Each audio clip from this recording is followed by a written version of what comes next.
Hello everyone, this is part 45 of What If Naruto Was Like the Sage of Six Paths, and I hope you guys enjoy this video and to like, to subscribe, to share, and check out the playlist, to see more comment down below. Now let's start the intro. They call me a god. They call me a god. They call me a god. Join my membership, the perks are great. It's in the description. It's time Naruto. The surprisingly soft voice, like the low, unthreatening purr of a cat, rang through his head, urging him to move. Naruto didn't budge though, still just sitting there in his indecision, his eyes glancing back at Fuu's peaceful form every few moments. She will understand, you said that yourself. Again the blonde didn't find the energy within himself to try and leave this comfortable position. In the warmth of the room, with Fu there by his side, he could briefly forget himself and the worries that rested on his shoulders. For a moment he could ignore all those problems and just pretend he lived a normal life with the girl he loved. However, reality, the harsh and cruel tormentor of the soul that it was, eventually swept in on his warm little moment, forcing his body to get up and move away from that very same girl, all because the young monk, above all else, wished that she would be safe. He grabbed his shakuju and shugegasa on the way out, strapping the hat over his long mane of hair before stepping out into the rain of Am's streets.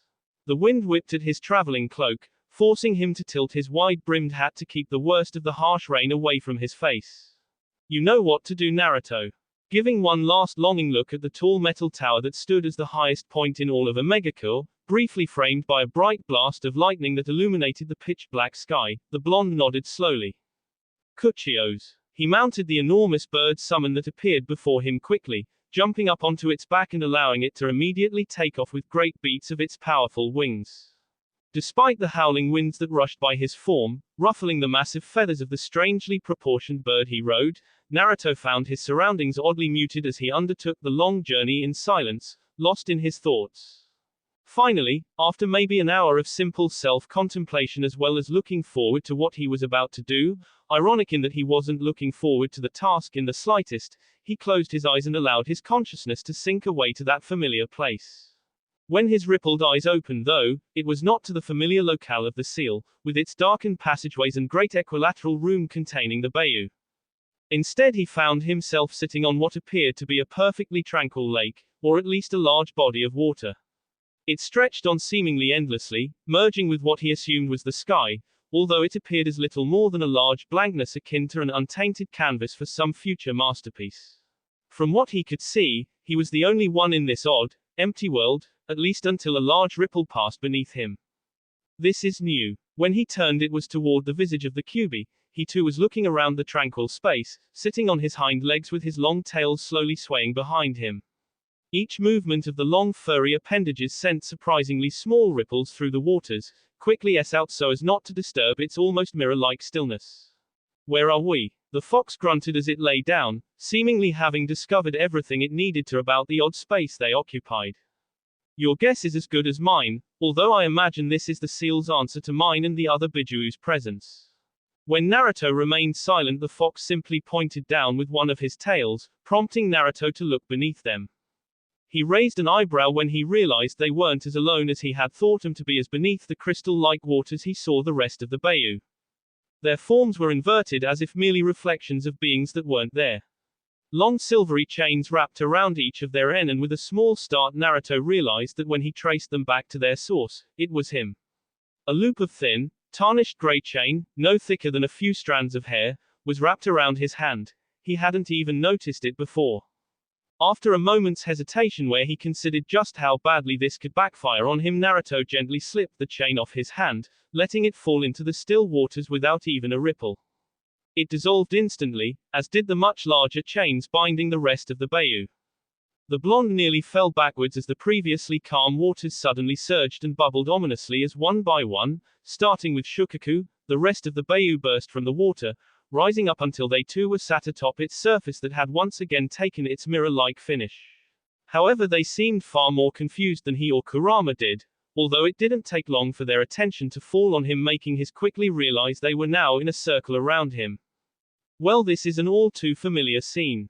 A voice Naruto didn't recognize finally spoke up after a long moment of the Bayou glancing at one another, either in confusion or thinly veiled conceit.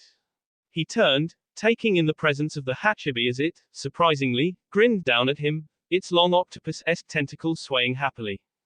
Hachibi, the octopus raised a massive meaty hand as its grinning features took on more of smirk, which seemed odd coming from what for all intents and purposes was a snout. You can call me Gyuki. Matatabi told me a lot about you Naruto and held you in high regard. For a moment Naruto saw genuine sadness flicker across the Hachibi's face and the blonde suddenly felt uncomfortable in the knowledge that he had been the one to finally send Kirabi to the other side. So I can consider us friends. That was enough to make the young monk pause. That was it. From his experiences with the other Bayou, the Kyuubi mostly, he hadn't been sure what to expect from the second strongest of their kind. Open acceptance and even friendship were certainly not possibilities, although from the way Kirabi got along with his tenants so easily, he was hard-pressed to remember why. Okay, thank you Gyuki. The bull octopus simply grinned in response, offering out a large, clenched fist toward the blonde. After looking at the offered hand in confusion for a few moments Naruto hesitantly bumped his own fist against the meaty appendage, widening the Hachibi's grin. We'll get along just fine Naruto. It's a pleasure to finally see you face to face. Naruto nodded slowly, the weirdness of this entire situation slowly being forgotten. Stranger things had honestly happened to him. A loud and gruff snort ruined the moment though, prompting the Hachibi to look up, a picture of disdain and irritation on his features as he glanced at the old fox. Shame I can't say the same for you Kurama. Still an egotistical asshole bent on the idea our tails mark out our favor with father. The Kyuubi grinned viciously as his tails swayed more energetically, his red eyes cold and hard. Still a pathetic weakling to the whims of humans. A low growl ate its way out of Gyuki's tea, at least until it was drowned out by a frantic and low buzz as the Nanabi suddenly placed itself between the two glaring brothers. Damn it, I refuse to play peacemaker for you two yet again. Despite the statement though, Chome didn't move from her position hovering between two of the most powerful enemies in the world. However its droning, buzz-like voice finally caused the two Bayou to break the glaring contest, leaving an awkward silence permeating the air after the Nanabi returned to her spot in the circle. So now what? All eyes once again returned to the young monk stood among ants as his own gaze drifted along them all, gaining mixed reactions when his rippled eye fell on each Bayou. That would be up to you Naruto. It was Matatabi that spoke up, her soft but loud voice, like a crackling flame, breaking through the tension. We understand what you are doing, and the necessity of your actions and you have our support despite your reluctance to claim it.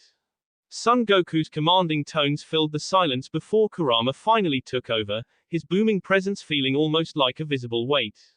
A long time ago our father assembled us in a manner similar to this, he gave us our names and told us that at some point in the future we would be brought together again.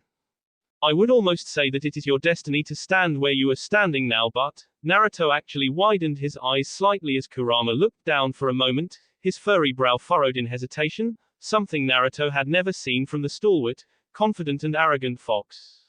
But destiny rarely seems to apply to you. An orphan and an outcast, yet possessing a greater power than many on this earth could ever comprehend and lacking the malicious intent to use it how so many of your kind would. Madara's unspoken name rang in the monk's mind, bringing him back to what he was about to do. Thank you. Once again the Kyuubi shocked him by lowering his head slightly, not by much, as if in deference, but enough to at least convey a modi of respect.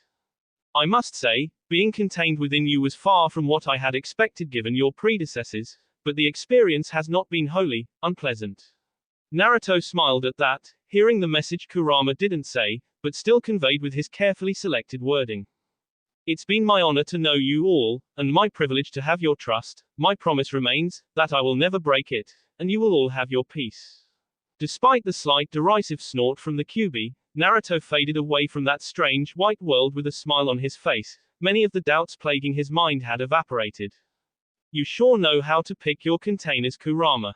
The fox's eye twitched slightly at the thinly veiled barb from the Hachibi before another vicious grin tore across his features, even as the Bayou began to fade from the gathering space.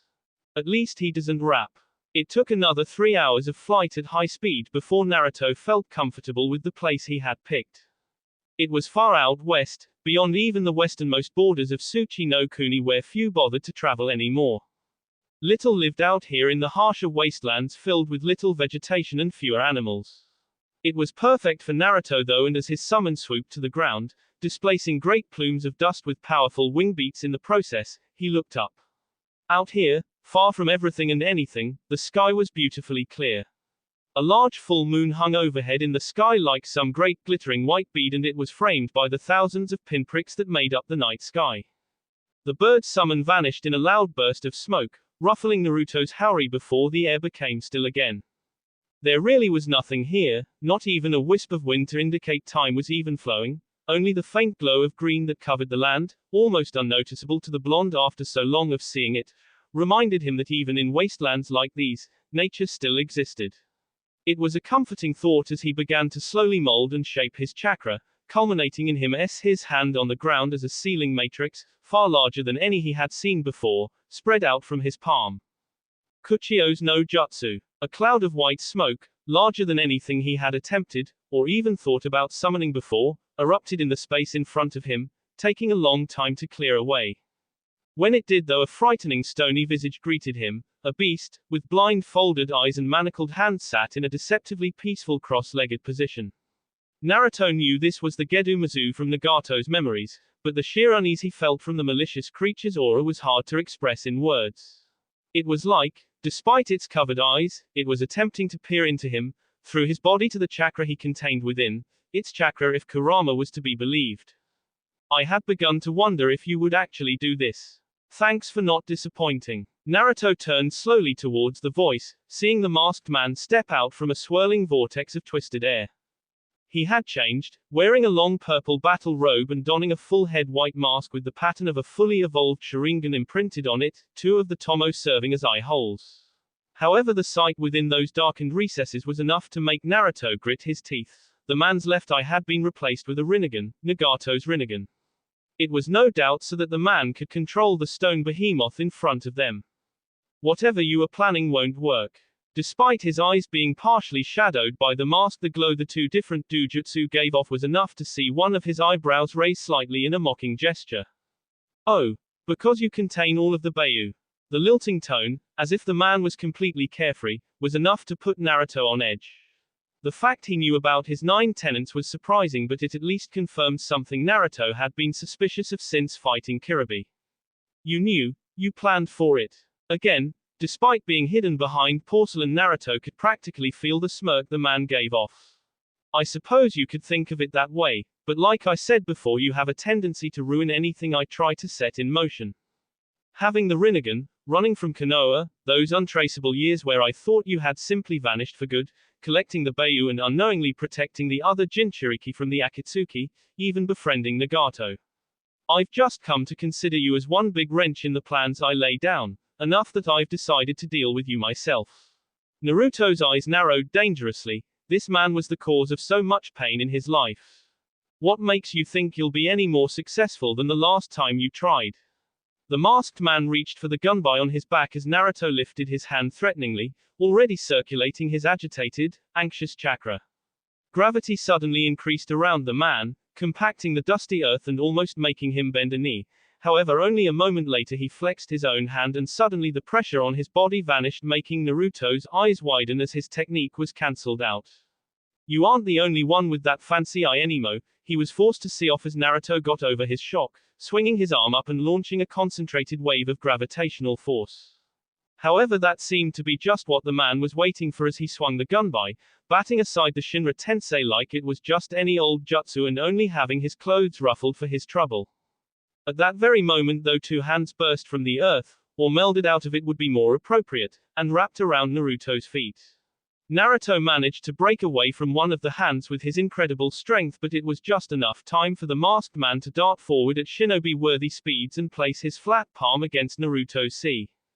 At once a crippling pain surged through the monk, even as he stamped on the hand still restraining him to the ground. He tried to bring his shakuju around to strike Tobi, but the shinobi had already jumped back, a long tether of blue, glowing energy, tinged with a hint of orange, connecting his palm to Naruto's C. Where he landed, another figure rose from the ground, a completely black figure that Naruto recognized from the descriptions of Zetsu Fu had given, although this one seemed whole and completely black. When he looked down, it was apparent this had been the one to restrain him, although how he had managed to sneak up on him was beyond him, at least until he saw the faint trace of natural energy surrounding the dark figure. I would thank you for finally allowing me to complete what has been over 4 decades in the making, but I understand you are somewhat of an unwilling piece in this board game. Instead, I'll give you the honor of witnessing the beginning of a world of true peace, in the eternal Tsukuyomi. With that, Toby wasted no time. Before Naruto could recover and even try to sever the chakra tether, a black rod Naruto recognized all too well slipped from his long sleeve, bound at one end to the ethereal rope. In a fluid movement, the masked shinobi threw the long black spear like a javelin, however not towards the blonde. The Gedumazu let out a long, continuous roar as the chakra conductive pole impacted heavily with its sea, right above what appeared to be a small, round rock that was glowing with purple energy and seemed to have been forcibly implanted into the beast's sea. Once again Naruto felt the terrible drain from where that cursed rope of light now connected him with the statue, even despite his Preta-path desperately trying to pull his chakra back. In the end he severed the chakra thread with a sweeping motion from his shakuju, grunting as he took an involuntary step back. It hadn't been an enormous drain of his reserves, but it was definitely noticeable, plus he didn't like the look of the statue now, writhing about as if in pain with long cracks splitting across its body. What did you do? The masked man turned to him, the glee visibly radiating from his body as he tore his attention away from the Juubi's shell to the now straightened monk. What are you talking about, Naruto Uzumaki?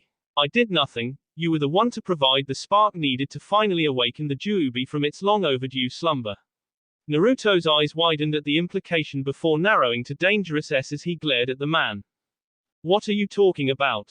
Now that his plans seemed to have come to fruition, the man seemed almost carefree about what he said, absently spinning the war fan in his hands. Did you think I would have no plan B, Uzumaki? I'm always prepared for every eventuality, even before I knew you were going around collecting the Bayou-like festival prizes. His eyes narrowed as he gestured to the still writhing statue with the gunbai, obviously taking great pleasure in having to spell out his plan to the younger monk. The star of Hoshigakure, the Zero Tails, and, with a little persuasion for our mutual snake friend, a seal designed to draw in nature chakra, Naruto suspected that was what the Mitsudomo mark across the creature's sea was. He certainly hadn't seen it in any of Nagato's memories. They provide the chakra and you, my young monk, you provided the life essence. Suddenly Naruto's Rinnegan widened in horror, the full realization of what had just happened crashing down on him, much to Toby's obvious delight. Yes, I see you understand. Your chakra is merged with that of every single Bayou. You alone are the spark that is necessary to ignite the fire that will burn away this cursed reality. Suddenly Naruto was in motion, his body a blur and chakra surging through his limbs as he sprinted at the statue, hoping to be able to stop this somehow. However, Toby suddenly appeared in front of him, war fan held out in front of him. Naruto's eyes narrowed as chains burst from his body, their silvery color enhanced by the moonlight above them. It's not going to be enough, Uzumaki. To Naruto's surprise, Toby was able to bat away each of the chains with ease, their sharpened, serrated points not even scratching the toughened gunbai. However, the blonde still used the distraction to get in close, rearing his fist back and molding his chakra. Unfortunately, before he could deliver a blow that would have separated the man's torso from, well, everything else, he simply passed through the man like he was a desert mirage. Now off balance, Toby swung round, viciously aiming the war fan's edge at the monk's end. It connected with a long, shining, serrated tail of folded metal and created a horrible grinding noise before Toby leapt back as a third arm that had appeared under the blonde's haori separated so that long metal tendrils from the fingers could lash out. They coiled around thin air though as Toby landed a few meters back, his posture still confident and at ease as he propped up the war fan and leant against it. He watched in amusement as the extra arms whirred for a moment before disassembling itself back into the blonde's body, looking at his own hand in mock interest. I wonder if I could do that. Ah well, as amusing as this has been, no surprise registered on the man's face as a previously invisible Naruto suddenly pounced from behind him, only to phase right through and disappear with a puff of smoke as the man viciously backhanded it almost absently. But I really should be getting on with the main show, don't you think? Naruto tensed anxiously as once again Zetsu appeared from the ground, rising up as if it were water. For the first time Naruto noticed where Nagato's other Rinnegan had gone as he saw it implanted in the strange black creature's right eye socket. I don't profess to have the same mastery over this eye that you have, or even to the same degree Nagato had, but after observing him for so long I think I've gained enough of an innate understanding of one technique, at least. The man flashed through hand seals meticulously, making sure not even a single one was off before finishing on the snake seal. It obviously took some exertion to do so, as the man's hands were trembling slightly and Naruto was racking his mind to try and come up with the technique he was about to use. Gedu, Rinnya Tensei no Jutsu. Naruto's heart froze for a single moment as Tobi's glowing palm right into Black Zetsu's sea, making the strange creature double over. Slowly though its form began to shift, steam hissing off its body and ominously collecting about its form until it was completely concealed. Next to him, the masked man collapsed, having to use a hand to support himself against the ground as he panted heavily. However, after a moment or two a choked laugh escaped his tea as he looked up, the twin gleaming Dujutsu staring at Naruto with a glint of victory. It's amusing, isn't it? Normally I would introduce myself as Madara Uchiha. It helps strike fear into the hearts of those I face. Naruto tensed, trying to peer through the steam still rolling off Zetsu's form as Tobi struggled back to his feet. However, considering what I just did, that seems a little redundant. Slowly the mist began to clear, blown away by some unseen wind to reveal the back of a man with long, spiky black hair. Ah! The sigh of utter contentment made everything freeze. The air, Naruto's breath, even the roaring of the Gedumazu seemed muted all of a sudden as the figure flexed their hand experimentally. The feeling of having a real, living body again. The voice was deep, commanding absolute respect and obedience with its very tone, and as the man turned, fixing the world in the sights of his single Rinnegan eye, Naruto saw why. The man was the real Madara Uchiha. Madara-sama. The Uchiha patriarch turned, looking down at the masked man with a raised eyebrow before noting the gunbai slung across his back. Obito. The masked man quickly nodded, removing the full head mask to reveal reasonably normal features, albeit with what appeared to be long-healed scarring across the right side of his face. A streak of white, no doubt from the use of the Rinnegan's most costly technique, ran through a head of short, spiky black hair. The plan has almost come to fruition, Madara-sama. The eternal Tsukuyomi is ready to be used. Madara simply nodded slowly, his one eye gradually roaming the barren, empty field he found himself in. It took in the full moon, the writhing, smoking form of the Gedumazo, and finally looked at Naruto, his eyebrow only quirking at seeing another full set of functional, angry, Rinnegan eyes. Where is that Nagato brat? I thought he would be the one to use the Rinnya Tensei. And who is this? The man, identified now as Obito, not that the name meant anything to the young monk, made to answer only for Madara to think better of the questions. On second thought, I require a test of my abilities anyway. Before the confused Obito could even comment, he suddenly found his head in the strong grasp of his mentor. Ninjendu. Obito's eyes widened impossibly as a loud, strangled scream erupted from his tea, his pupils twitching about uselessly as his whole body convulsed. When Madara finally released him, it was as a crumpled heap, the strength left in his body after resurrecting the ancient Uchiha finally leaving him all at once. Madara closed his eyes for just a moment before a small smile broke out over his face. Another Rinnegan wielder. That's interesting. I wonder how that came about when I was supposed to be the only true successor to the sage. The man regarded Naruto for a long few moments, where Naruto found himself paralyzed in that searching, commanding gaze. This man, the aura he simply radiated, it was like nothing he had ever faced, not even in Nagato. Perhaps my absence from the world prompted some kind of reincarnation. No matter, you and the remaining chakra of the Bayu you hold will be dealt with in time. He turned, almost negligently, back towards his crumpled student, looking to retrieve the last of his eyes. Moments later though, and his arm snapped up, creating a wall of gravitational energy to cancel out the one that had suddenly been thrown at him. I will stop you. He turned, a look of actual amusement in his eye as he regarded the young blonde standing defiantly in front of him, haori blowing in the breeze and shakuju held confidently in hand.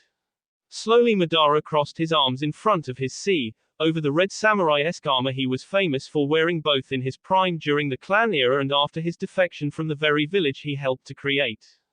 Really, a mere boy standing in front of someone like me. You may possess the Rinnegan, child, but do not presume to think that places you in the same realm as myself.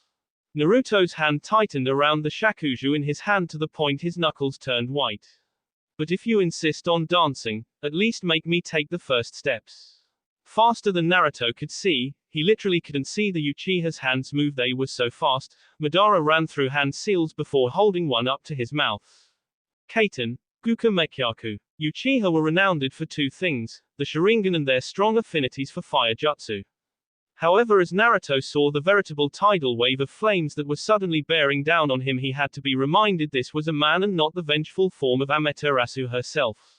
Knowing that even with the Preta path he would likely suffer severe burns if he tried to absorb this conflagration, he lifted his hands to his mouth and rapidly molded his own chakra.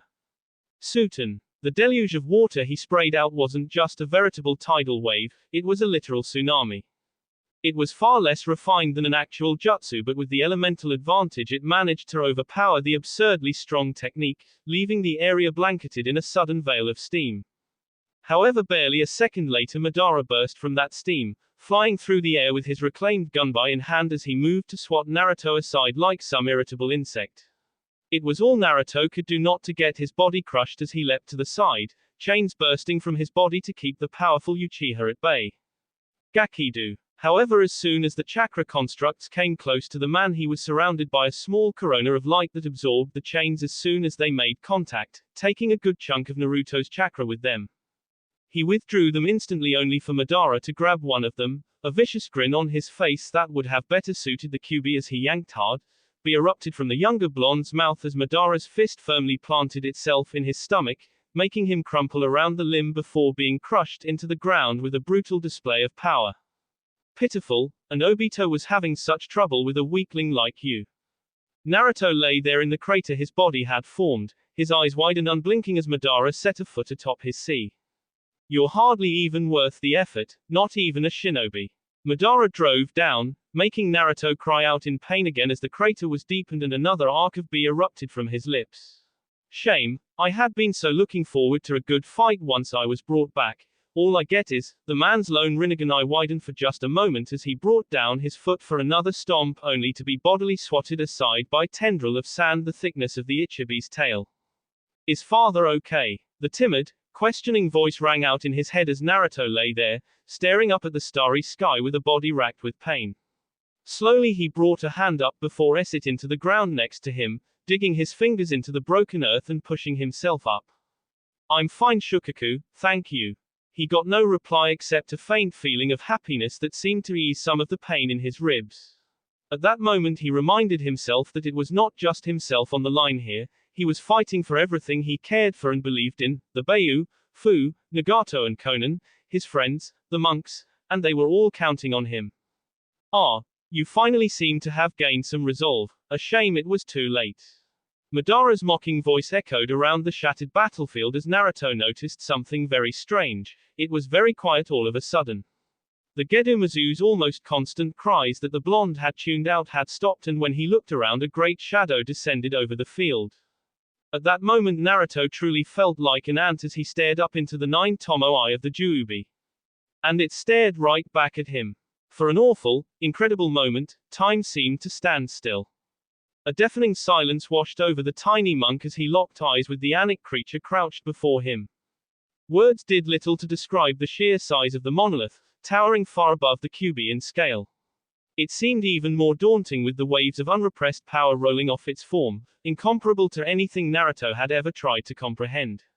It was like he was a mere child again, staring into that rubbing of a simple wood carving and wondering how any man, no matter how powerful, could stand against a monster like that. And it was a monster, there was no mistaking that. With its thick, pallid white skin and grotesque spindly body, it gave it the appearance of some comically oversized insect, hunched over its minuscule prey. A strange, almost plant-like bulb hung off its back, seemingly disproportionate to its thin, lithe frame but only adding to its comical appearance. If only the blonde could find it in him to see this as comical. Instead he was locked into the gaze of that single, bulbous, red eye with 9 swirling tomo, like little black koi in a crimson pond, unable to move as it regarded him with a bestial intelligence. Then the eye narrowed, as if in recognition. Even Madara seemed shocked by the ear-splitting roar the creature gave as it howled into the night sky, the sheer magnitude of the bee-curdling cry causing the ground to shake. 10 great bone-white tails wreathed behind the Juubi, thrashing and contorting as they finally found their independence once again. One thin, desiccated arm raised up, great trails of dust following the anic limb in its long arc through the air. It crashed back down like a natural disaster given intelligence, a tsunami of earth and debris hurtling across the barren plain. It was enough to finally snap Naruto back into reality. The seemingly unbreakable staring match between the Rinnegan and the Juubi snapped like a tennis tether by the wall of earth and soil taller than any building Naruto had ever seen. His hands snapped up on instinct as he was cocooned by a sphere of intense gravitational energy that split the oncoming wave like it was just water and not tons upon tons of stone and earth. When the dust finally settled, he found he could once again see the monstrosity the Gedumazu had become. It seemed displeased he wasn't s. Naruto seemed slightly confused though as a tiny black dot alighted on the beast's head, his eyes widening when he realized it was Madara. The beast didn't seem to agree with his presence there, thrashing wildly in movements that could have rent mountain apart. However, Madara managed to bat the mighty limbs with bursts of gravity and swings of his seemingly impenetrable gunbai, once again snapping Naruto out of his daze. For a moment he fought with himself, attempting to shrug off the monumental energy the beast released and focusing on himself, using the moment of reprieve to his advantage. He stilled himself, focused on his breathing and his heart as he sunk to the ground, tapping into the unbound energy of nature that was all around him. As he drew in the senjutsu, a feeling of peace washed over him, blowing away the unease as powerful but harmonic energies intertwined with his own. When his eyes opened again, they burned a molten gold, and the fear he had felt under the Juubi's immeasurable presence had abated. At least enough that he wasn't petrified in place. Those same golden eyes widened a moment later as he leapt out of the way of a descending bone-white tail, performing a feat of acrobatics his body had been incapable of not even a few seconds before. The shockwave of displaced air the gigantic impact created wasn't enough to throw him away as he twisted his body and recoiled off yet another tail that had been sent to crush him flat. This time though, silvery chains burst from his body, the senjutsu-enhanced serrated tips burying themselves deep into the beast's tail, much to its obvious displeasure if the second ear-shattering roar was anything to go on. As the tail s into the ground, Naruto managed to place himself in quite possibly the most idiotic and ill-fated position he could have, right beneath it. For just a moment the Juubi seemed to ignore Madara's presence on its head, its lone red eyes flicking over to where it felt the familiar, sage-enhanced presence underneath one of its tails. Had anyone been in tune with the creature's bestial emotions, they would have felt the immense satisfaction that rippled through its primitive mind. At that moment Madara started racing through hand seals, only to be paused as the Juubi's entire body shook and its single eye widened in shock. Naruto groaned lightly, the weight of the tail and the strain the impact it had with the ground really doing a number on even his durable body. However, a moment later he sucked in a deep breath, gritted his teeth and grunted with incredible exertion as his fingers, temporarily deconstructed into knife-like appendages, dug into the beast's giving him enough grip for the foolish, idiotic thing he was about to try. For just a moment, as his muscles strained and his eyes glowed with pure determination, he wondered what Tsunade would think if she could see how recklessly her technique is being used. He cast the thought aside though as he diverted all his concentration into lifting the Juubi. Grah! His body trembled as the earth below him cracked, the combination of the strength technique, the natural body enhancement the Rinnegan gave and Naruto's own senjutsu-empowered strength dragging the tail up and off of him, but not stopping there. Madara's own Rinnegan eye widened in both surprise and amazement as, by a single tail, the Juubi's body lurched into the air. It followed an impossible flight path as it flailed madly, suddenly not in control of its own movement but that only lasted a moment before it bodily crashed into the earth again. Hundreds of kilometers away, people in Iwagakure and Sunagakure alike felt the tremors from the impact, noting it down as a mild earthquake. Somewhere around where the Juubi's head was now implanted into the earth, a large pile of rubble burst outward in a spray of small boulders. A mildly irritated Madara pulled himself out of the earth, having jumped off the beast before he could be crushed beneath its weight only to get pulled into the resulting wave of debris from the fall. He brushed the light smattering of dirt he had accumulated off of his armor, his eye narrowed in annoyance as he glanced about. Uzumaki, if it isn't Senju it's Uzumaki. Why do those families always have to get in my? The tall Uchiha couldn't finish his thought though as his hand suddenly snapped up, causing him to grunt as a wall of displaced air rushed over him.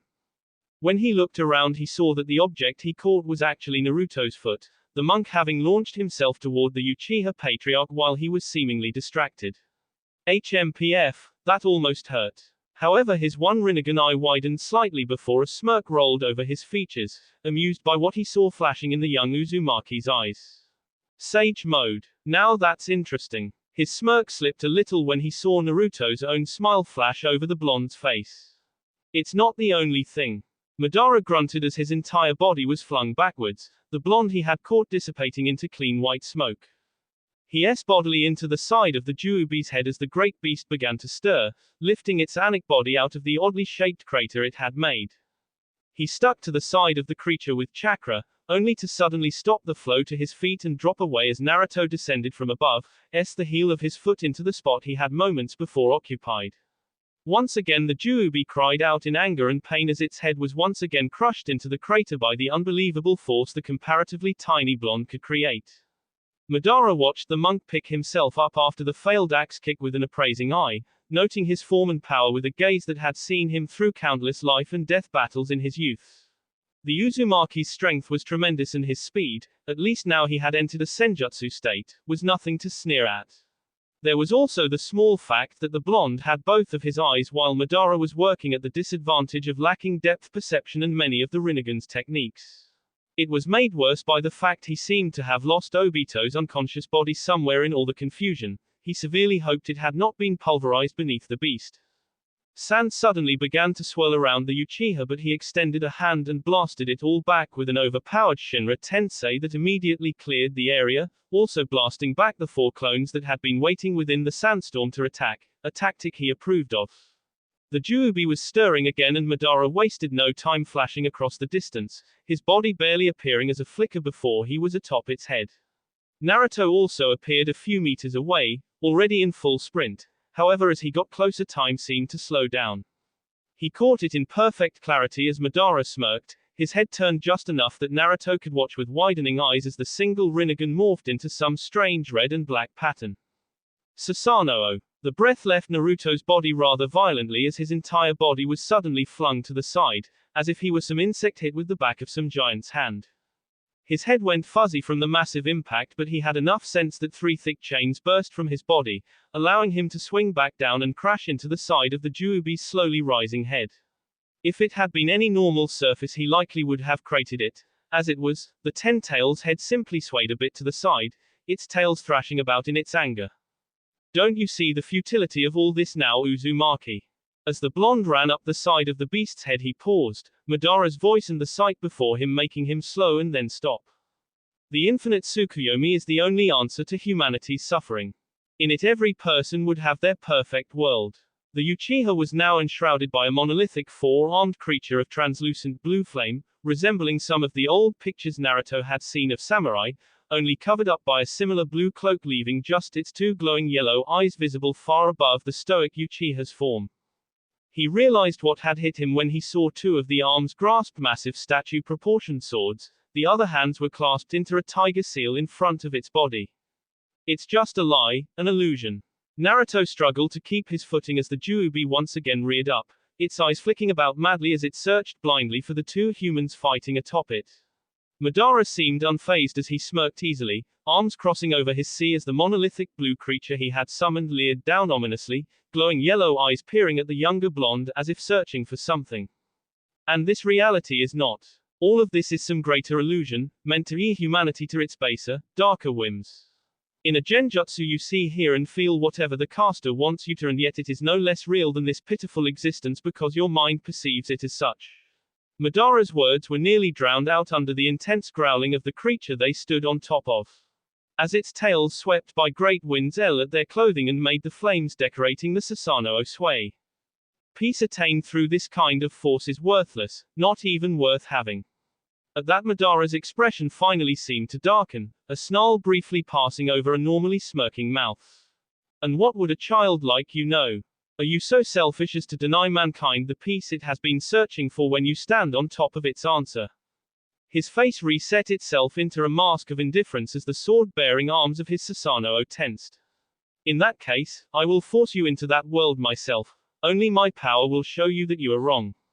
Suddenly, Faster than its great size would deceive you into believing was possible, the Susanoo swung down with its pair of swords right at the young blonde.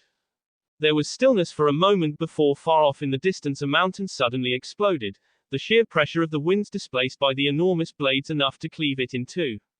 However, as Madara peered through the dust, the attack had picked up. A frown crossed his features as all he heard was a small chuckle, almost lost amidst the Juubi's movements. What was that supposed to do?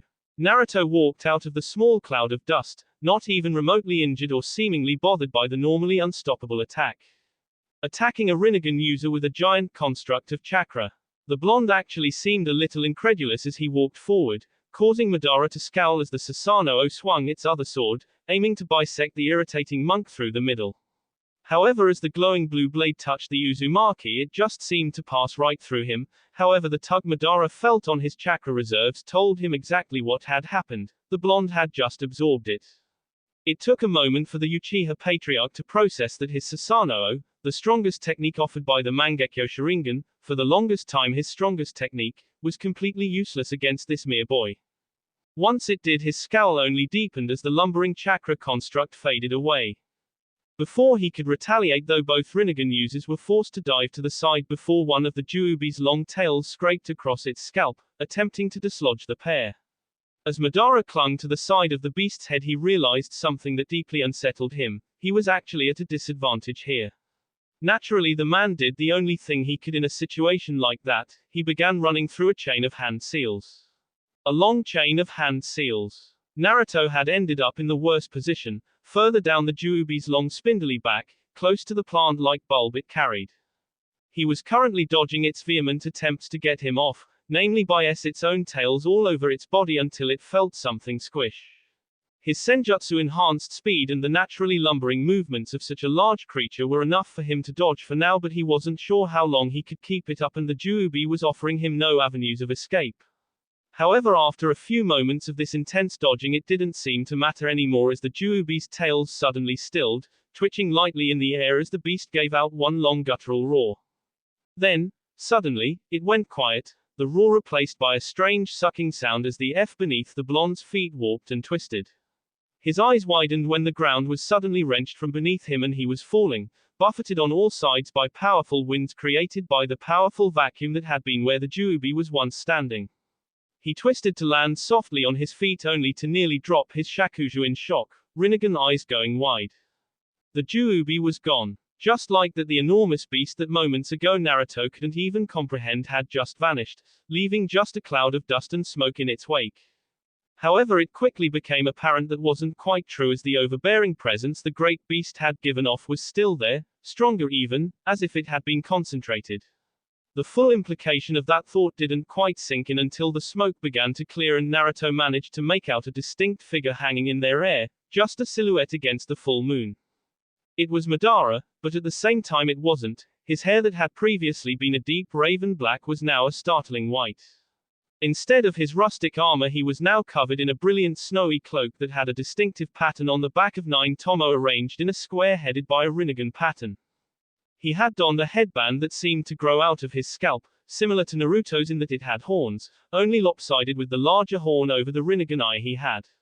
As if to complete the look, and to mock Naruto at the same time, he now held a long black shakuju in his outstretched hand, similar in appearance to how Naruto's chains had initially looked, a black so deep it was like looking into a starless night sky. This is power. Madara's voice seemed to reverberate around the area, not having particularly changed, just sounding more commanding. The man flexed his hand as the air seemed to quiver at his almost absent ministrations.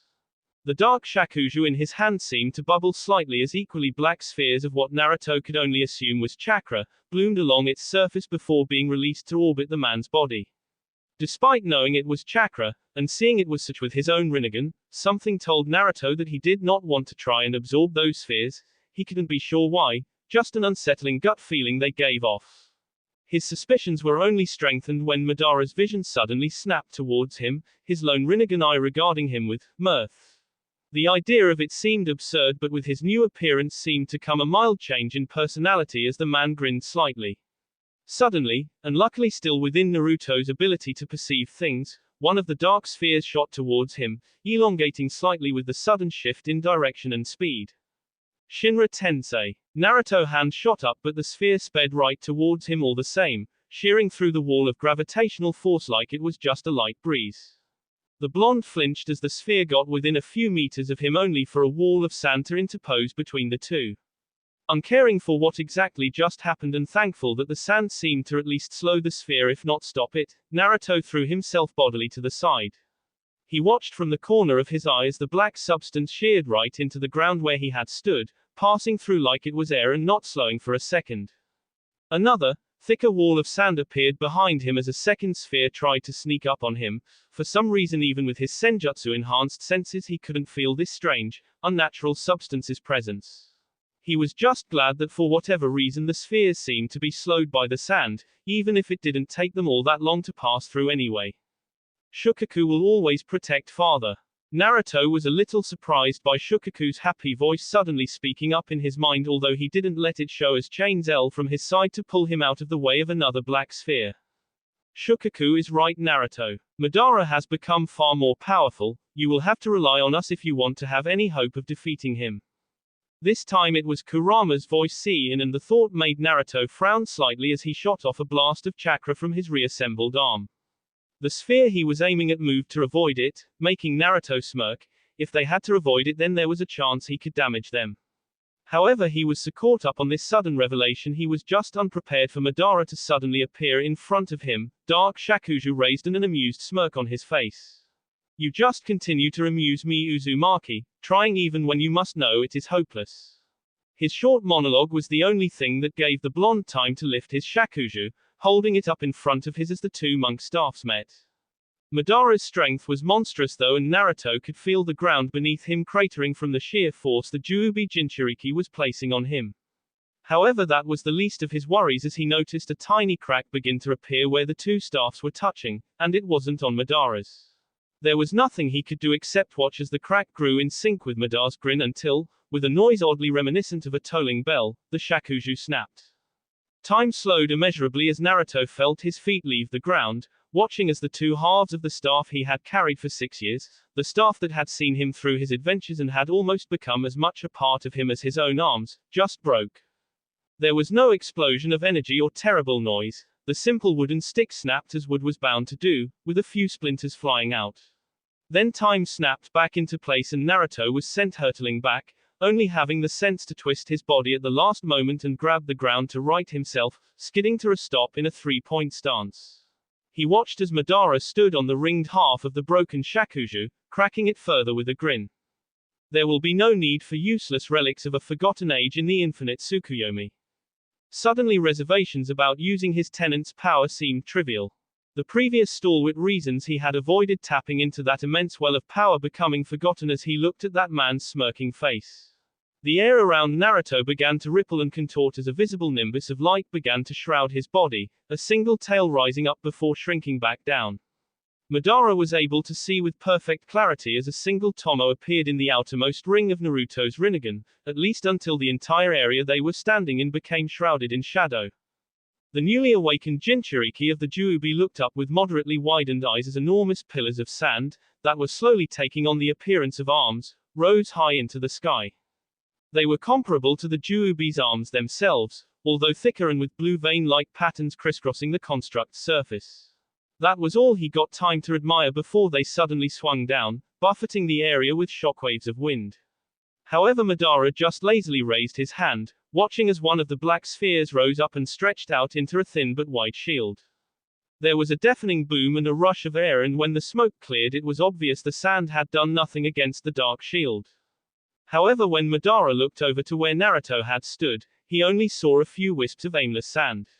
He batted the chains that suddenly appeared to the side with ease, catching a kick with his knee and the following scissor with the tip of his shakuju. But as he moved to bat, the irritating blonde away, tens of spikes of sand snapped out of the ground, easily blocked by a hasty shield of the black substance but a little too close for comfort. Then Naruto was on him again, twisting his body to lash out with hands that suddenly seemed to be wreathed with virulent blue flames. Madara's visual prowess was able to catch a second Tomo enter that outermost ring in his eye before he was forced to move his head out of the way of a lightning-fast strike aimed for his eye.